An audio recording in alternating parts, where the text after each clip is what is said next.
Hi, Andy Evans here, podcast 38, making a guitar in your garage. Okay, so on the last podcast I'd skimmed the frets, these Aevo gold frets, and I hadn't crowned them. I've crowned them now and I've made a nut. Quick tip for crowning, get a permanent marker, mark the frets. I just use a flat file. And I put some veneer in between the frets on the fingerboard to protect the fingerboard. I mark them with permanent marker. Crowning is when you re-radius the frets after you flatten the top of them and skim it.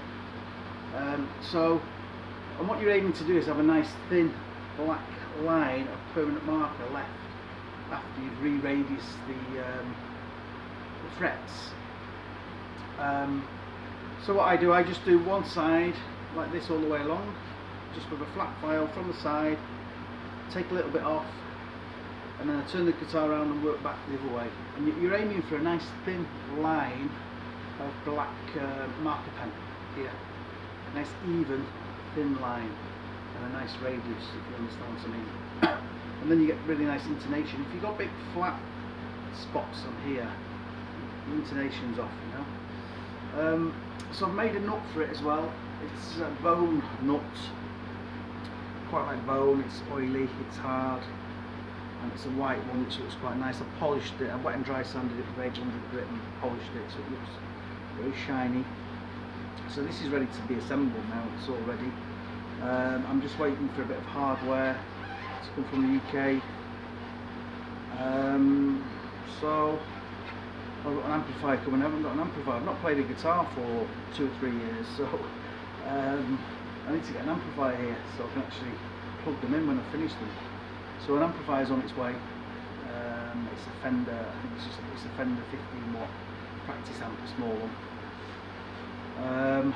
So bear with me with that. Stay tuned for that. And these should be finished. I've got another green one that's on its way that should be finished shortly. Just put that down to the side, put that there. Just going to talk about binding on guitars, you know, plastic binding and inlays. I've done lots of it in the past, you know, binding the edges. We even did a strap one, a strap type guitar with a bound edge. That's quite difficult on this chamfer here, you know. A long time ago, binding was seen as very sort of classy, you know, and it's quite hard to do.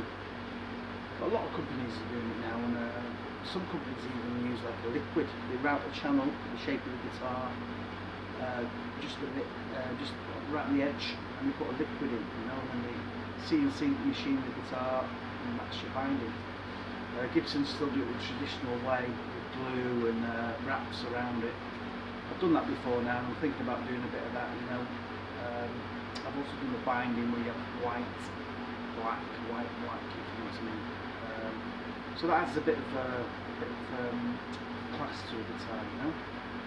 Sometimes just binding the neck is quite nice as well. I mean, the fret job's a bit more complicated if you do it by hand, which has to cut the tangs away. But it adds a bit of class, you know. So I'll be doing that in the future. A few bound necks. And maybe some inlays. I've done that before, you know, when you file little flowers and things like that, people's names, and you round it all out. Very time consuming. If you haven't got a CNC machine, we used to do it all by hand, you know, and it take me a couple of days to do a flower or something, you know, a nice few flowers on a fingerboard or a name. So I've done lots of that in the past, but I need to brush up on my skills with that. It's been a long time. I'm getting older. I need some stronger glasses. When I was doing it 30 years ago, I didn't need glasses, but I think I will this time. So I've got a nice little Dremel with a little guide, you know. So stay tuned for that. I've just been shaping these two necks. I've just on the bandsaw, I've just cut a rough cut off there. They're going to go on my, I'm going to get bolted onto my neck carving jig, which is on a previous episode, podcast. They get bolted on like that, basically, like that. This turns around like a lathe, and the router runs along the top.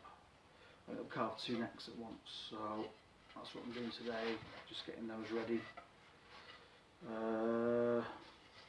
That's the same shape, if you notice, as this headstock roughly. I'm going to make it a bit longer actually. So that's the TVC15. I've got a few on the way of those now. As I say, just need to get some hardware. That's the expensive bit. On my bench I've got a neck template, which is quite thin. I've just made it thicker. I've gone to about 13mm with it, and just glued a piece on the back, and I'll shape that up. Made it a bit wider, because sometimes by the time you've made it, you know, you've routed it on the routing table and you've sanded it, it ends up going smaller. So I've added a couple of mil to both ends here and this end. 60mm at the body end and 44mm at the nut, and that way you've got a bit extra if you sand it down, you know. So coming up to Christmas now, hopefully I'll get a guitar finished before Christmas, and my amp should be here, so stay tuned for that.